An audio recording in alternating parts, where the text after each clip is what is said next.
ओम नमः चंडिकाय। आज अधिक महिन्याच्या या पौर्णिमेच्या दिवशी आपण अधिक अश्विन या नारायणी मासाच्या पौर्णिमेच्या दिवशी आपण भगवती जगन्मातेचं हे चरित्र पुढं श्रवण करत आहोत. कालपर्यंत आपण चिंतन करून आलो ब्रह्मदेवाने केलेली निद्रादेवीची स्तुती, योगमायेची स्तुती आपण काल पाहिली.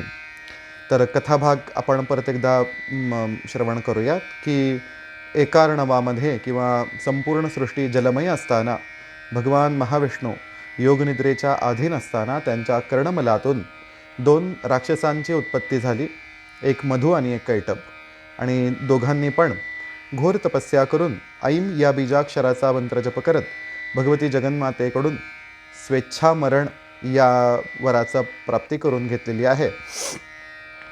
आणि स्वेच्छामरणाने मदोन्मत्त झालेले ते जलक्रीडा करत असताना त्यांना जेव्हा कमलासनावरती ब्रह्मदेव दिसतात तेव्हा ब्रह्मदेवांना मारण्याच्या हेतूने किंवा ब्रह्मदेवांचं सृष्टिकर्तृत्व हिरावून घेण्याच्या हेतूने त्यांनी ब्रह्मदेवांना युद्धाचं आवाहन दिलं.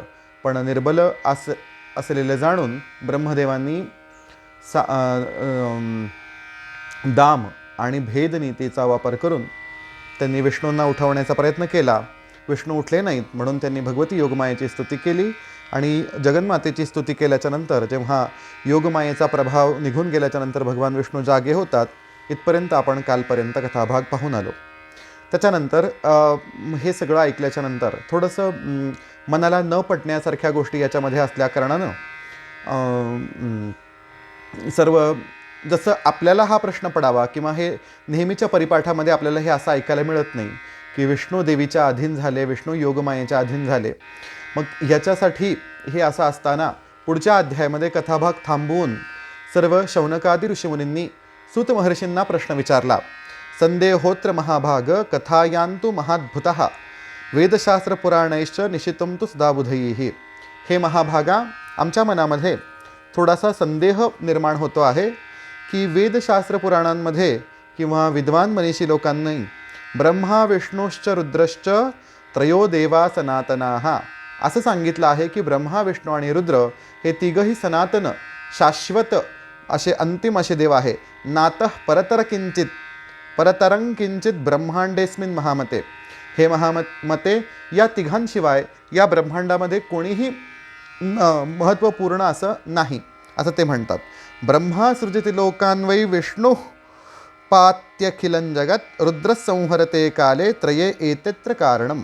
ब्रह्मदेव सृष्टीचं सृजन करतात, विष्णू सृष्टीचं पालन करतात आणि भगवान रुद्रदेव जे आहेत ते सृष्टीचा नाश करतात असं सर्वत्र सर्व मान्य आहे आणि सर्व श्रुत आहे. हे आपणास माहिती आहे. एका मूर्तीस्त्रयो देवा ब्रह्म विष्णू महेश्वराः रजसत्वा तमोभिश्च संयुताः कार्यकार्यकाः.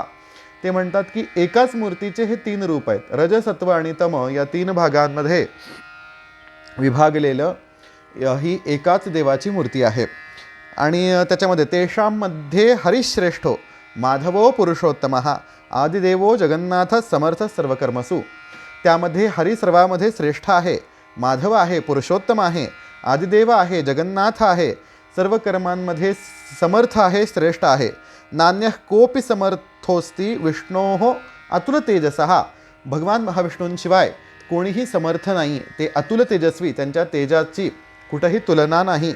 अशा सकथं स्वापितस्वामी विवशो योगमाया. ते कसं काय बरं योगमायेंनी त्यांना विवश केलं, त्यांना स्पंदरहित केलं असं सर्व ऋषीमुनी म्हणतात. क्वगतं तस्य विज्ञानं जीवितश्चेष्टितं कुतः संदेहोऽयं महाभाग कथयस्व यथाशुभम. त्यांना कशा प्रकारे त्यांची चेतना गेली, ते निश्चित कसे पडून राहिले. चेतन जिवंत असताना सुद्धा मृतवत त्यांची अवस्था कशी झाली आपण मागं चिंतन करून आलो. असं म्हणून आमच्या मनामध्ये हा संदेह निर्माण होत आहे. हे महाभागा, या आमच्या संदेहाचा आपण निराकरण करा. पुढचे जे प्रश्न आहेत ते ऋषीमुनींचे, ते म्हणतात की का सा शक्ती पुरा प्रोक्ता या विष्णुर्जित प्रभू. ती कोणती शक्ती आहे की ज्यांनी भगवान महाविष्णूंना जिंकलेलं आहे. कुतो जाता कथन शक्ती शक्तिर्वद सुव्रत. ती शक्ती कुठून आली, कुठं उत्पन्न झाली, कुठं निर्माण झाली, ती अशी शक्ती कोणती आहे त्या शक्तीविषयी मला सांगा. यस्तु सर्वेश्वरो विष्णुर्वासुदेवो जगद्गुरुः परमात्मा परानंद सच्चिदानंद विग्रहः सर्वकृत सर्वभूत स्रष्टा विरजः सर्वगशुचिः सकथन निद्रया नीतः परतंत्र परात्परः.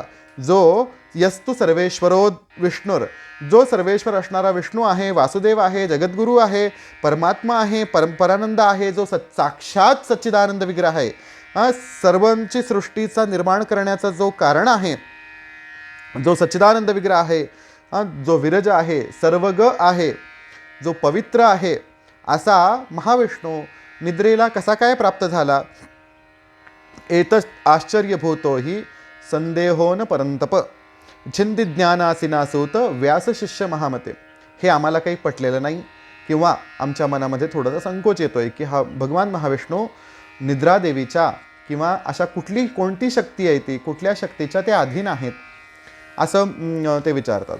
या ठिकाणी त्यांनी उत्तर देताना भगवान विष्णू श्रेष्ठ का देवी श्रेष्ठ या विषयावरती न सांगता किंवा तुलनात्मक चर्चा न करता त्यांनी काय सांगितलं की अभिन्नता जी असते, शक्ती आणि शक्तिधराची जी अभिन्नता असते, त्या अभिन्नतेवरती त्यांनी चर्चा करत पुढं त्यांनी चिंतन केलेलं आहे.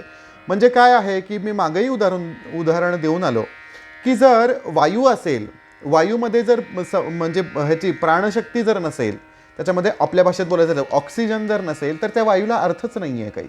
बरोबर आहे. वायूमध्ये जर उडवून नेण्याची जर ताकद नसेल तर त्या वायूला अर्थ आहे का? काही नाही. अग्नी आहे पण अग्नीमध्ये उष्णता नाही तर त्या अग्नीला काही अर्थ आहे का? या न्यायाने किंवा या भेदाने सूत महर्षी पुढं आता इथून पुढं सांगतायत की शक्तीचं महात्म्य काय आहे. शक्ती जर नसेल तर या तीन देवतांचं काय होईल या संदर्भात त्यांनी सांगत शक्ती महात्म्य सांगतायत.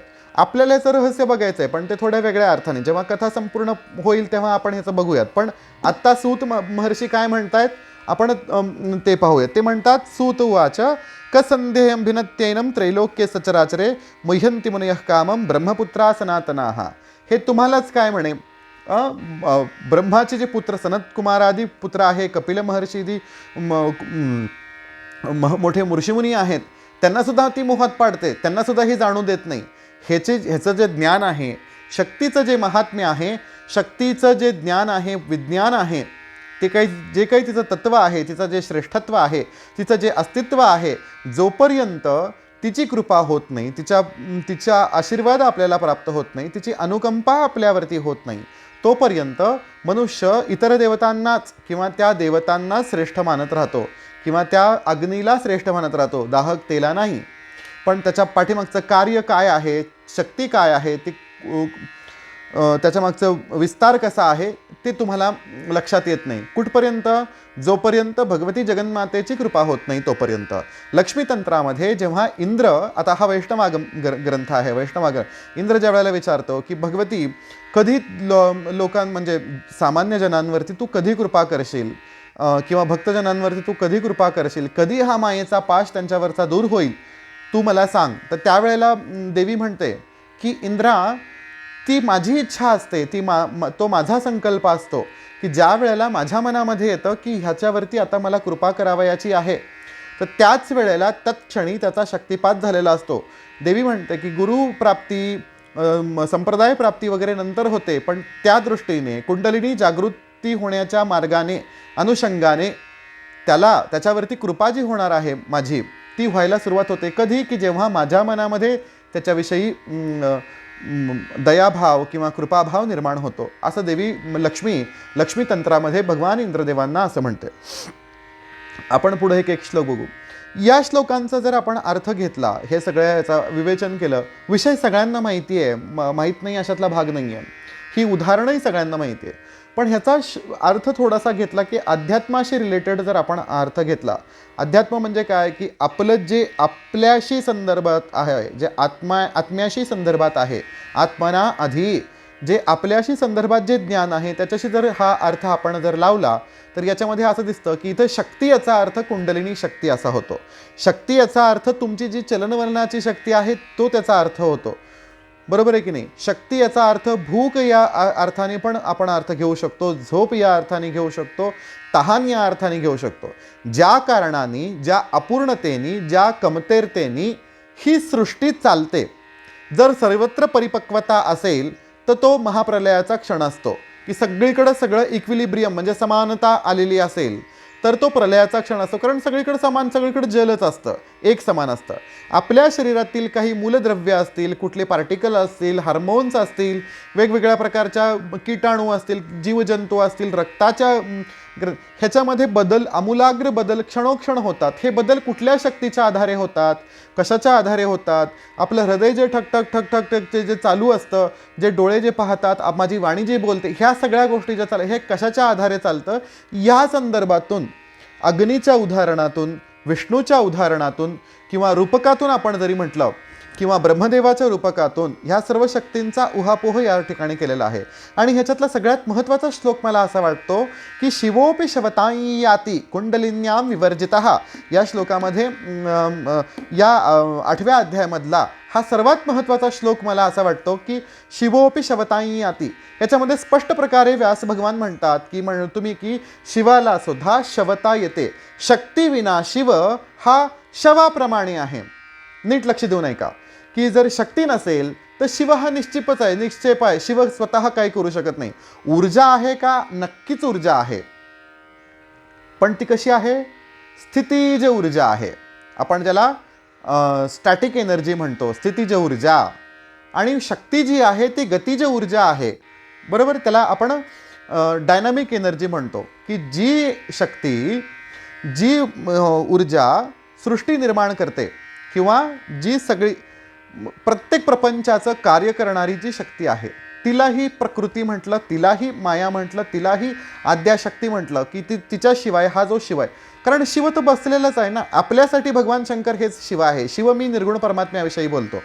शिव म्हणजे परमशिव ह्या परब्रह्मशक्ती किंवा आत्मशक्ती ह्या दृष्टिकोनातून मी शिव याला संबोधतो.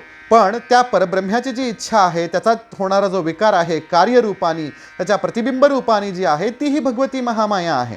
ती जर नसेल तर तो निश्चित पडलेलाच आहे. तसाच आहे ना तो. जेव्हा काहीच नव्हतं, लक्षात घ्या.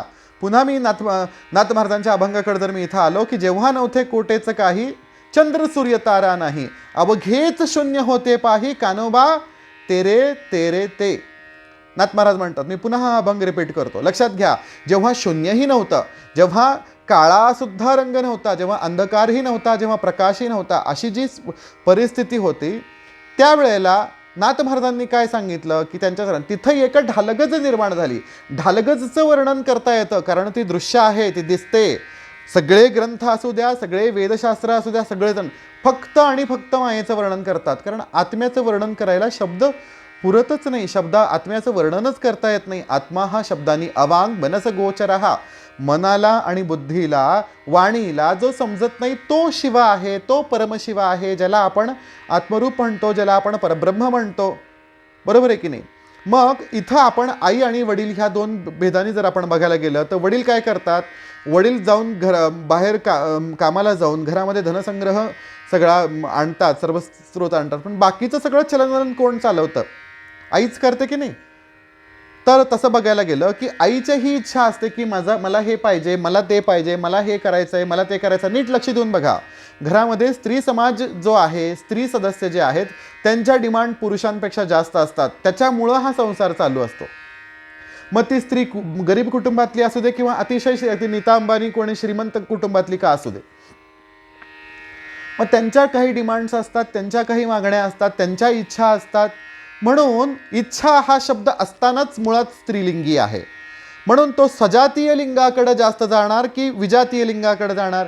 मग सजातीय स्त्रियांकडे तो असतानाच मुळात स्त्रीलिंगी असल्या कारणानं तो शब्द त्यांच्याकडे थोडंसं विषयांतर होतं आहे. पण समजून घ्या. मला सांगायचं काय, श्लोक वाचवून दाखवून त्याचं मला सांगण्यापेक्षा मला ह्याचं विवेचन करणं जास्त महत्त्वाचं वाटतं. मला म्हणायचं आहे की शक्तिहीनं तु निंदम स्यात् वस्तुमात्रम चराचरम, की शक्तिहीन जर असेल तर सगळेजण निंद्य आहेत, निंद्यच मांडलंय.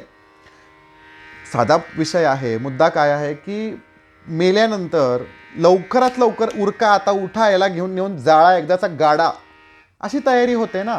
का तर शक्ती नाही आहे, चैतन्य शक्ती नाही, आत्मशक्ती नाही, बरोबर आहे की नाही, स्वसंवित्ती नाही, जाणीव नाही. त्यामुळं उदाहरण दिलं मी तुम्हाला. शिवोपी शवताई याती, इथं श्लोक क्रमांक 31व्यामध्ये शक्तिहीनस्तु यः कश्चित असमर्थ स्मृतो बुधैः. शक्ती ही शिवाय हे सगळेजण काम करण्यामध्ये असमर्थ आहेत. कालीमातेचा जर तुम्ही फोटो बघितला तर तुमच्या एक लक्षात येईल की आता त्या कथा आपल्याला घ्यायच्या नाही, तिथं आपल्याला त्या कथेशी विषयच नाही की. आणि कालीच्या प्रातस्मरणामध्ये कालीकुलामध्ये असं म्हटलं की प्रातस्मरामी शिवरूप शवोपविष्टाम कालीम कृतार्थ नयनाम शिवरूप शवोपविष्टाम. ती कशावरती आरूढ झालेली आहे? ती शिवरूपी शवावरती आरूढ झालेली आहे. याचा अर्थ असा आहे की तो जो खाली झोपलेला आहे, जो खाली पडलेला आहे, तो मेलेला आहे का? नाही आहे. तो जिवंत आहे. शक्ती आहे की नाही? आहे, डेफिनेटली शक्ती आहे. पण त्याच्या आधारावरती ही गतिज ऊर्जा जी आहे, ज्याला आपण डायनॅमिक एनर्जी म्हणतो, ती त्याच्यावरती, त्याच्या आधारावरती, नक्कीच त्याच्या आधारावरती आहे. पण ती त्याच्याही पेक्षा जास्त गतिमान क्रियावान जी आहे, शक्ती क्रीडा जगत सर्वम असं जे म्हटलंय, ती शक्ती जी आहे तिला महत्त्व दिलेलं आहे. म्हणूनच शक्ती संप्रदायामध्ये, शाक्त संप्रदायामध्ये जेवढं शैवांमध्ये जेवढं भस्माला महत्त्व आहे तेवढंच शाक्तांमध्ये पण महत्त्व आहे. आणि त्याच्यावरती शाक्त तिलक धारण केला जातो. हे महत्त्वाचं कारण आहे. आधार आहे, त्याच्या आधारावरतीच आहे. पण ती जर नसेल तर तिच्याशिवाय तो शून्य आहे. आचार्य पण सौंदर्यलहरीच्या सुरुवातीला म्हणतात की नाही, शिवशक्त्या युक्तो यदि भवति शक्त प्रभवितुम न चेदेवं देवो न खलु कुशल स्पंदितुमपि, न खलु कुशल स्पंदितुमपि, स्पंदन करायला सुद्धा ते सक्षम नाहीत असं आचार्य म्हणतात सौंदर्यलहरीमध्ये. तर हा श्लोक आहे. हे प्रमाण स्कंदपुराणामधल्या देवी भागवताच्या मानसखंडामध्ये, देवी भागवत महात्म्यामध्ये पण हे प्रमाण येतं, इथं पण हे प्रमाण येतं. शिवोपी शवताई याती कुंडलिन्याम विवर्जितः. म्हणून ते म्हणतात की आता ह्याच्यामध्ये देताना त्यांनी काय काय सांगितलं. आता उदाहरण ह्याच्यामध्ये तुम्हाला सांगतो की इथं सांगतात की नारदः कपिलश्चैव प्रश्नेस्मिन् मुनिसत्तमाः किं ब्रवीमि महाभागा दुर्घटेस्मिन् विमर्शने. हा प्रश्न नारद, कपिल, सनतकुमार, ब्रह्मदेवांच्या समस्त पुत्रांना, इवन स्वतः ब्रह्मदेवांना सुद्धा हा प्रश्न पडतो की श्रेष्ठ कोण. मग ते ह्याच्यामध्ये सांगतात की ह्यांना जर ह्या प्रश्नाचं उत्तर नाही तर मी सांगणारा कोण समर्थ आहे. मातस्ते महिमाम वर्णुम शिवे नापि न शक्यते. बरोबर आहे की नाही. दुर्वासा मुनी शक्ती महिम्न स्तोत्रामध्ये मग भक्त्याहम स्तोतुमिच्छामी प्रसन्नासु च सा सदा, ते त्यावेळेला असं म्हटलेलं आहे. मग ते म्हणतात देवेशु विष्णू तथा सर्वग सर्वपालकः. सर्वात प्रथम विष्णू सर्वग आहे, सर्वपालक आहे, विराट मूर्ती आहे, विश्वमूर्ती आहे की ज्यांच्या यतो विराडिदम सर्वम उत्पन्नम सचराचरम, की ज्यांच्यापासून समस्त चराचर, चर आणि अचर सृष्टी निर्माण झालेली आहे. ते सर्वे समुपासनते नत्वा देवम सनापरात परम. ते सगळेजण काय करतात की भगवान महाविष्णूंची उपासना करतात. नारायणम ऋषिकेशम वासुदेवम जनार्दनम. बरोबर आहे की नाही. नारायण, ऋषिकेश, वासुदेव, जनार्दन असे त्यांचे आहे. मग त्याच्याशिवाय काय, तथा केचिन महादेवम शंकरम शशिशेखरम. तर त्यातले काही लोक काय करतात ह्या सृष्टीमधले की शंकरम जे आहे, शशिशेखर आहे, भालचंद्र जो आहे, त्या त्रिनेत्र शूलपाणी वृषभध्वज महादेवांची उपासना काही जण करतात. त्यांचं कसं आहे की वेदांमध्ये जे आहे, चारही वेदांमध्ये हा मंत्र, तथा वेदेषु सर्वेषु गीतं नामनाम त्र्यंबकम कपर्दिनम पंचवक्त्रम गौरीदेहार्ध धारणम. काही लोक त्यांना कपर्दी म्हणतात, त्रिलोचन म्हणतात, गौरी देहार्ध धारण म्हणतात, अर्धनारी म्हणतात त्यांना. किंवा त्यांना हा जो त्र्यंबक मंत्र आहे सामवेदामध्ये, अथर्ववेदामध्ये, शुक्ल आणि कृष्ण यजुर्वेदामध्ये आणि ऋग्वेदामध्ये, चारही वेदांमध्ये हा मंत्र आलेला आपल्याला दिसून येतो. ते कसे आहेत, कैलासवास निरतम सर्वशक्ती समन्वितम भूतवृंदयुतं देवम दक्षयज्ञ विघातकम. लक्षात येण्यासारखे शब्द आहेत. काही ते कैलासवासीन आहे, दक्षयज्ञ विघ्नाचं कारण आहेत. तर त्याच्यानंतर सांगतात तथा सूर्यवेदविद सायं प्रातर दिने दिने मध्यान्हे तु महाभागा स्तुवंती विविधस्तवैः तथा वेदेषु सर्वेषु सूर्योपासनम उत्तमम. त्याच्यानंतर कोण आहेत की सूर्य भगवान आहेत की वेदांचे विद्वान असणाऱ्या, मनीषीण असणाऱ्या वैदिक आचार्यांनी सकाळी, संध्याकाळी आणि मध्यान्हकाळी भगवान सूर्यनारायणांची उपासना करावी असं सांगितलेलं आहे. आणि सर्व वेदांमध्ये संध्योपासना किंवा सूर्योपासना ही सर्वश्रेष्ठ म्हटलेली आहे. त्यांना काय म्हणते, तिघांनाही विष्णू, सूर्य आणि शिव परमात्मेति विख्यातम नाम तस्य महात्मनः. साक्षात परमात्मा असणारा भगवान आदित्य, भगवान सूर्यनारायण जो आहे तो साक्षात परमात्मा आहे, त्यांना परमात्मा असं म्हटलं आहे. त्याच्यानंतर सांगतो, अग्नी सर्वत्र वेदेषु संस्तुतो वेदवित्तमैः. इंद्रानंतर ऋग्वेदामध्ये सर्वात जास्त सूक्त कोणाचे असतील तर ते अग्नी या देवतेचे आहेत. म्हणून इंद्रश्चापि त्रिलोकेशो वरुणश्च तथा परः यथा गंगा प्रवाहैश्च बहुभिः परिवर्तते तथा सर्ववेदेवेषु विष्णू प्रोक्तो महर्षिभिः. ज्याप्रमाणे गंगा ही सर्व प्रवाहांमध्ये, विविध प्रवाहांमध्ये उपलब्ध असते, तसा हा महाविष्णू इंद्र असेल, वरुण असेल किंवा इतर कोणते देव असतील त्या ठिकाणी भगवान महाविष्णू उपस्थित असतात. त्रिण्येवही प्रमाणानी पठितानि सुपंडितैः प्रत्यक्षं चानुमानंच शाब्दं चैवं तृतीयकं. की सांगतात की सर्वात विद्वानांनी 3 प्रकारची प्रमाणं मांडलेली आहेत. प्रत्यक्ष, अनुमान आणि शब्द असे 3 प्रमाणं त्यांनी मांडलेली आहेत. आता ह्याच्यावरती चर्चा करण्याचं इथं माझं कारण नाही. हा वेदांताचा विषय आहे. हा जर विषय इथं घेतला तर इथं 1 तासभर सुद्धा पुरणार नाही. प्रत्यक्ष, अनुमान आणि शब्द. त्याच्यानंतर आणखीन मीमांसा लोकांनी काय सांगितलं की चत्वार्ये वेतरे प्राहुर उपमान युतानी च. मग मीमांसावाल्या लोकांनी प्रत्यक्ष, अनुमान आणि शब्द आणि उपमान असं 4थं प्रमाण त्यांनी मानलेलं आहे. आणि अर्थापत्ती हे 5वं प्रमाण मानलेलं आहे. आणि त्याच्यानंतर हे 5 झालं की आणि मग पौराणिक जे आहेत त्यांनी 7 प्रमाण मानलेले आहेत. असं त्यांनी की हे जे ब्रह्म आहे, ज्याविषयी हे जे आदिशक्ती ह्याला ब्रह्म म्हटलेलं आहे, मी जी परब्रह्मशक्ती ह्या विषयातून बोलतोय की ती कशी आहे की यतैः प्रमाणैः दुर्ज्ञेयं यद ब्रह्मं परमं च तत्. आत्मशक्ती जाणण्यासाठी ही प्रमाणं उपयोगी ठरत नाही. या प्रमाणांच्या पलीकडे जे आहे, त्रिपुरा रहस्यामध्ये काय म्हटलंय नीट लक्ष देऊन ऐका. आपण चिंतन करून आलो की प्रमाणांनां प्रमात्री सा, जी प्रमाणांची सुद्धा प्रमात्री आहे, प्रमाणांना सुद्धा जी प्रमाणित करते अशी कोण आहे, ती ललिता महात्रिपुर सुंदरी आहे, ती आदिशक्ती आहे. तर ती शक्ती जी आहे ती प्रमाणांनी जाणू शकत नाही.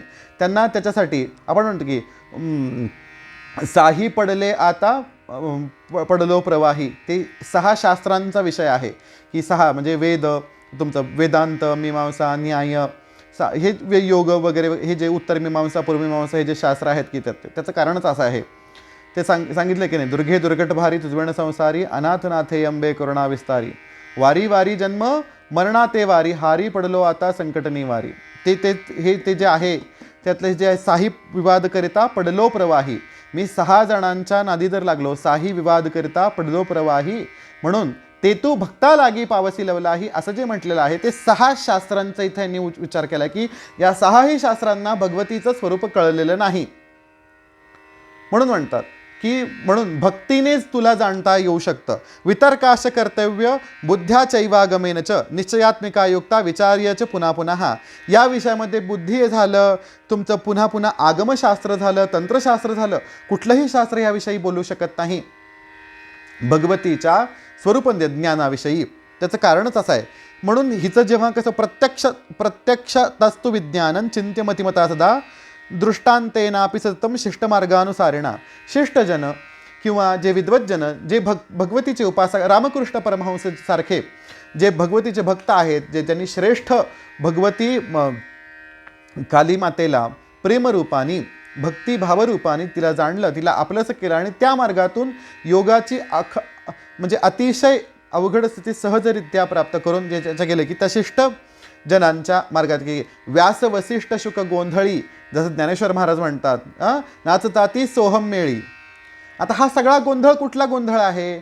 हा गोंधळ सगळा आतमध्ये जो आहत नाही, अनाहत नादांचा जो नाचताती सोहम मेळी उदो उदो भक्त ते नाचते ओ गोंधळा येई ओ जगदंबे.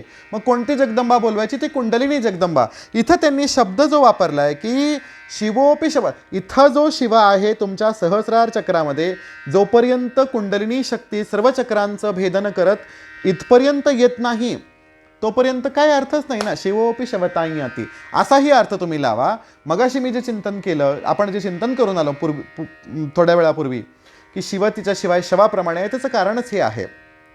मग सांगितलं की शिष्टजनांनी, मग तुम्ही नाथ महाराजांचे अभंग घ्या, ज्ञानेश्वर महाराजांचे अभंग घ्या, मंगळवारचे आणि शुक्रवारचे जे अभंग आहेत सगळेजण बघू शकता.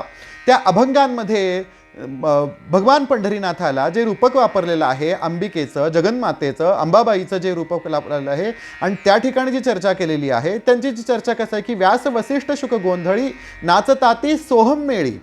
बरोबर आहे की नाही?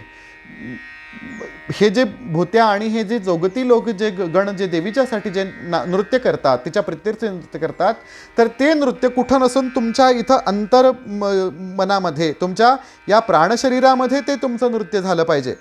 आणि त्याला कुठलाही नाद नसला पाहिजे, त्याला कुठलंही घर्षण नसलं पाहिजे.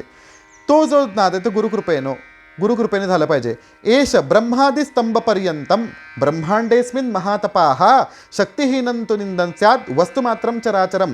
ब्रह्मापासून ते कीटकापर्यंत जर शक्तिहीन असेल तर सगळेजण निंद्यच आहेत, म्हणून शक्ती श्रेष्ठ आहे. असं एवं सर्वगता शक्ती सा ब्रह्मेति विविच्यते. शक्ती हेच आत्मतत्व आहे. आत्मशक्ती म्हणा, चैतन्यशक्ती म्हणा, प्राणशक्ती म्हणा, स्वसंवित्ती म्हणा, हे सर्वात श्रेष्ठ तत्व आहे. आणि त्या शक्तीच्या, त्या आत्मशक्तीच्या संकल्पामधून निर्माण होणारी ही जी प्रकृती आहे, जी माया आहे, ती ही शक्ती आहे. आणि तिच्यापासून शक्ती करोति ब्रह्मांडम सावै पालयते अखिलम. शक्तीच ब्रह्मांडाची निर्मिती करते आणि तीच पालन करते. मग त्याच्यामध्ये ह्याचं ॲलोकेशन करताना, म्हणजे आपण डेलिगेशन ऑफ वर्क जे म्हणतो, मॅनेजमेंटच्या भाषेमध्ये म्हणतो की कामाची जी आपण वाटणी म्हणतो, विभागणी म्हणतो, हे जे करताना आपण जर करायला लागलो तर ह्या गोष्टीमध्ये कसं असतं की ह्या गोष्टी करताना त्याच्यामध्ये देताना ही शक्ती, पालनशक्ती देताना विष्णूंकडे दिलेली आहे. विष्णूंची पालनशक्ती म्हणाला, पालनीया च रौद्री संहारे चापी शक्त्या. बरोबर आहे की नाही? तर ही पालनशक्ती आहे. इच्छया संहरतेशा, तिच्या इच्छेनेच निमिषोत्पन्ना असं म्हणतात की ती पापणी झाकल्यापासून आणि पापणी उघडल्यापासून ती अनेक कोटी ब्रह्मांडाचं निर्माण करते, अनेक कोटी ब्रह्मांडाचं जी नाश करते. कसं आहे ती? इच्छया संहरतेशा, तिच्या इच्छेनेच या संपूर्ण सृष्टीचं निर्माण होतं, संपूर्ण सृष्टीचं संहार होतं. म्हणून हे सर्व ऋषीमुनींनो, ती शक्ती जी आहे ती शक्ती अतिशय श्रेष्ठ आहे. मग ती कशी आहे? सगुणा निर्गुणा सातू द्विधा प्रोक्ता मनीषीभिः. मनीषी विद्वानांनी तिला दोन प्रकारे सांगितलंय. सगुण रूपामध्ये ती भगवती महात्रिपुरसुंदरी रूपातून सगुण रूपामध्ये ती प्रकट होते. निर्गुण रूपामध्ये ती श्रीयंत्र रूपातून म्हणा किंवा व्यापक अशा सृष्टी रूपातून म्हणा, तिची अशी उपासना केली जाते. ते म्हणतात सगुणा रागिभी सेव्या निर्गुणा तू विरागिभिः. जे भोग आणि संपत्ती ऐश्वर्याची इच्छा आहेत ते सगुण रूपाने देवीची उपासना करतात. निर्गुण रूपाची उपासना करणारे जे आहेत, भगवतीचं जे ध्यान स्वरूपामध्ये जे उपासना करणारे आहेत ते कोण आहे? ते वैरागी लोक त्याच्यात करतात की धर्मार्थ काम मोक्षाणाम स्वामिनी सा निराकुला ददाती वांछितान कामान पूजिता विधिपूर्वकम. जर तिचं विधिपूर्वक पूजन केलं तर ती कशी आहे? धर्म अर्थ काम आणि मोक्षांची ती स्वामिनी आहे, ती निराकुल आहे. भगवती ॲक्च्युली कुलेश्वरी आहे, पण तिला इथं विशेषण काय वापरलं बघा, निराकुला. निराकुल म्हणजे काय माहिती आहे का? कुल म्हणजे शक्ती, अकुल म्हणजे शिव. निराकुला म्हणजे जी कौलिनी आहे, जी कुलेश्वरी आहे, ती अकुला पण आहे, ती निर्गुणा पण आहे. म्हणजे इथं संबोधन करताना तिला व्यापक ब्रह्म या दृष्टिकोनातून तिला विशेषण दिलेलं आहे. न जानंती मूढास तामसा न जानंती जना मूढास ताम सदा मायावृतः जानंती नराः केचिन मोहयंती परानपी. मोहित झालेले लोक, जे मूर्ख लोक आहेत, जे मूढ लोक आहेत, ते भगवतीच्या या स्वरूपाला जाणत नाही. जे स्वार्थ आहे, जे पाखंडी आहेत आणि जे कलीच्या ह्याच्याने प्रेरित झालेले आहेत, अशा लोकांना भगवतीच्या स्वरूपज्ञानाचं कधीहीच बोध होत नाही. त्याच्यासाठी तुम्ही केवळ आणि केवळ पुण्यकर्म करावी, लोकांची सेवा करावी, तरच अनेक पुण्याचा उदय जेव्हा तुमच्या मनामध्ये होईल तेव्हाच. ते सांगतात की विष्णूश्च अतिउग्रम तप अनेक वर्ष केल्यानंतरच त्यांना विष्णुत्व प्राप्ती झाली. ब्रह्मदेवांना, शिवांना, शंकरांना त्यांच्या पदाची प्राप्ती तेव्हाच झाली की जेव्हा त्यांनी अनंत वर्षांचं तप केलं, तेव्हा त्यांना ती प्राप्ती झाली. म्हणून ते वै शक्तीं परां देवीं ब्रह्माख्यां परमात्मिकां. कोण आहे ती? ती पराशक्ती जी आहे, ती परांबिका जी आहे, ती कोण आहे? ती परब्रह्मस्वरूपिणी आहे. हां, ध्यायन्ति मनसा नित्यं नित्यां मत्वा सनातनीं तस्मात् शक्ती सदा सेव्या विद्वद्भिः कृतनिश्चयैः निश्चय सर्वशास्त्राणां ज्ञातव्यो मुनिसत्तमाः. म्हणून सर्व शास्त्रांचा, सर्व धर्मग्रंथांचा हा निर्णय आहे की शक्ती हे सर्वश्रेष्ठ साधन आहे. म्हणून ती शक्ती जी आहे कशी आहे? तेवै शक्तीं पराम देवीं ब्रह्माख्यां परमात्मिकां.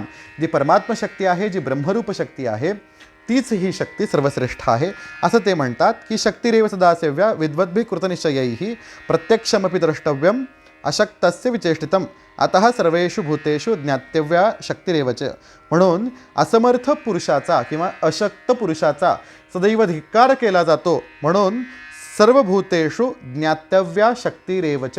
म्हणून आता इथं बघा, परमात्म्याला या ठिकाणी शक्ती रूपातून बघितलेला आहे. म्हणून हा दृष्टिकोन शाक्त संप्रदायाचा दृष्टिकोन असल्या कारणानं त्यांनी परमात्म्याला शक्ती या स्वरूपात त्यांनी सांगितलं आहे. म्हणून शक्ती ज्ञान, शक्तीचं ज्ञान, शक्ती क्रीडा, शक्ती या रूपातून, मग ती प्रकृती असेल, माया असेल किंवा परब्रह्मशक्ती असेल, ब्रह्माख्या असेल, असं सूत म्हणत या ठिकाणी 8व्या अध्यायाचं समापन या ठिकाणी झालेलं आहे. यानंतरच्या अध्यायामध्ये आपण आता बघणार आहेत की मधुकैटभाचं भगवान महाविष्णूंशी युद्ध कथा भाग पुढच्या अध्यायामध्ये पूर्ण होऊन भगवान महाविष्णू मधुकैटभाचा वध कसा करतात आणि त्याच्यानंतर व्यास महर्षींचं तप वगैरे काय आहे ते आपण पुढच्या अध्यायामध्ये बघू. थोडंसं विस्ताराने आज झाल्यानंतर भगवती चरणी ही सेवा समर्पण करू. ओम नमः चंडिकाय.